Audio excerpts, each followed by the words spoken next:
Anselmus Cur Deus Homo. Book First, Chapter 24. How, as long as man does not restore what he owes God, he cannot be happy, nor is he excused by want of power. Anselm. If a man is called unjust, who does not pay his fellow men a debt, much more is he unjust, who does not restore what he owes God. Boso, if he can pay and yet does not, he is certainly unjust. But if he be not able, wherein is he unjust? Anselm. Indeed, if the origin of his inability were not in himself, there might be some excuse for him.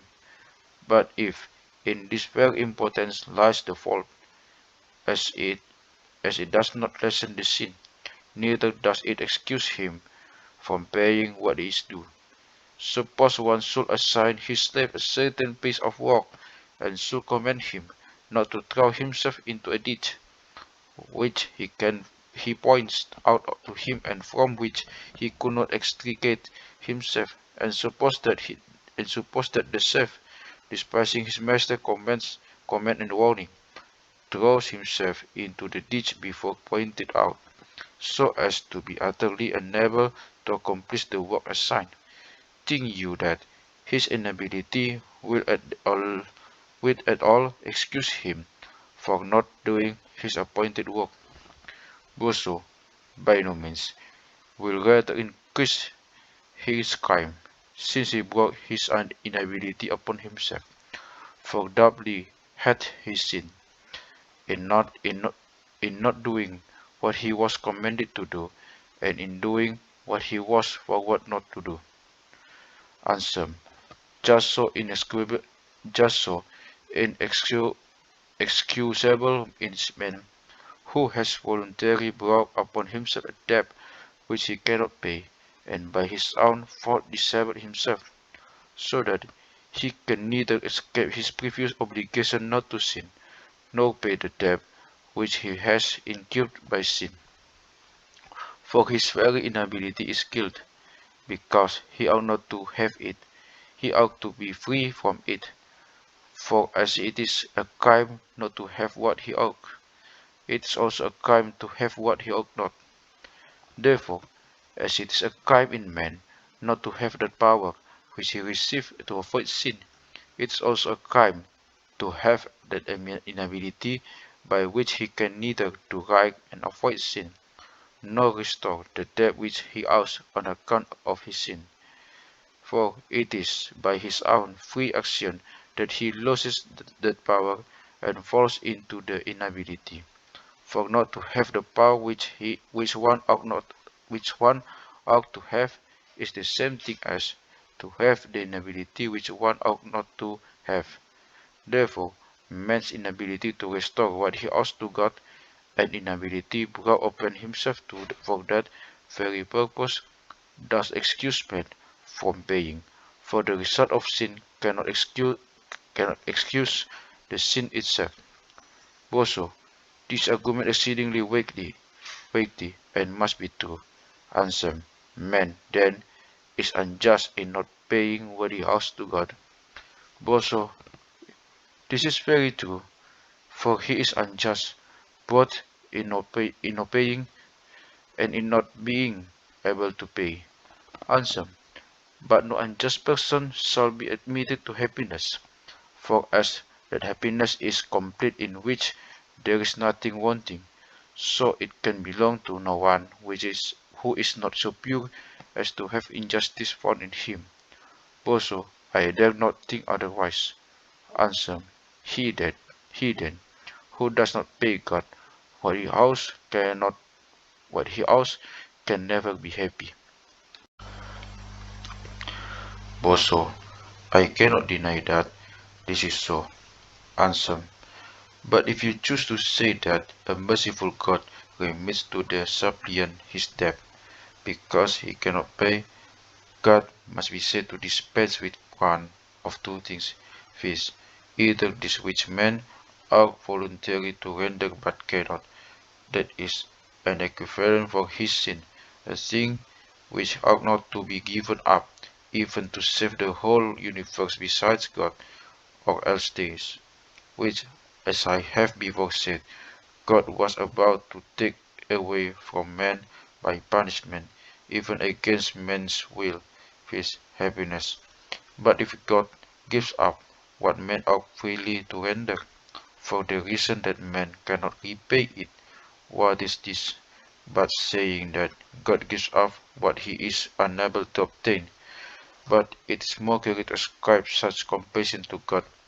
But if God gives up what he was about to take from unwilling man, because man is unable to restore what he ought to restore freely, he abates the punishment and makes man happy on account of his sin, because he has what he ought not to have.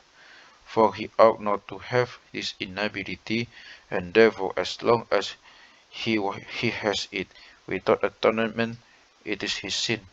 And truly such compassion on the part of God is wholly contrary to the divine justice, which allows nothing but punishment as the recompense of sin. Therefore, as God cannot be inconsistent with himself, his compassion cannot be of this nature. Also, I think then, we must look for another mercy than this. Anselm, but suppose it were true that God pardoned the man who does not pay his debt because he cannot. Also, I could wish it were so. Anselm, but while man does not make the payment, he either wishes to restore, or else he does not wish to. Now, if he wishes to do what he cannot, he will be needy, and if he does not wish to, he will be unjust. Also, nothing can be plainer. Handsome, but whether needy or unjust, he will not be happy. Also, this also is plain. Handsome, so long then as he does not restore, he will not be happy.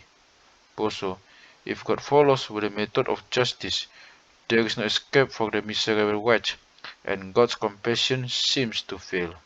Handsome, you have demanded an explanation. Now hear it. I do not deny that God is merciful, who preserves man and beast, according to the multitude of his mercies. But we are speaking of that exceeding pity by which he makes man happy after this life. And I think that I have implied proof by the reason given above that happiness ought not to be bestowed upon any whose sins have not been wholly put away, and that this remission ought not to take place save by the payment of the debt incurred by sin, according to the extent of sin. And if you think that any objection can be brought against these proofs, you ought to mention them. Also, I see not how your reason can be at all invalidated. Answer, nor do I, if rightly understood. But even if one of the whole number be confirmed by impregnable truth, that should be sufficient, for truth is equally secure against all doubt, if it be demonstrably proved by one argument as by many. Also, surely this is so. But how, then, shall man be saved, if he neither pays what he owes, and, and ought not to be saved without paying? Or with what face shall we declare that God, who is rich in mercy above human conception, cannot exercise this compassion? Answer, this is the question which you ought to ask of those in whose behalf you are speaking, who have no faith in the need of Christ for man's salvation, and you should also request them to tell how men can be saved without Christ. But if they are utterly unable to do it, let them cease from mocking us, and let them hasten to unite themselves with us, who do not doubt that men can be saved through Christ. Else let them despair of being saved at all. And if this terrifies them, let them believe in Christ as we do, that they may be saved. Also, Let me ask you, as I have begun, to show me how a man is saved by Christ.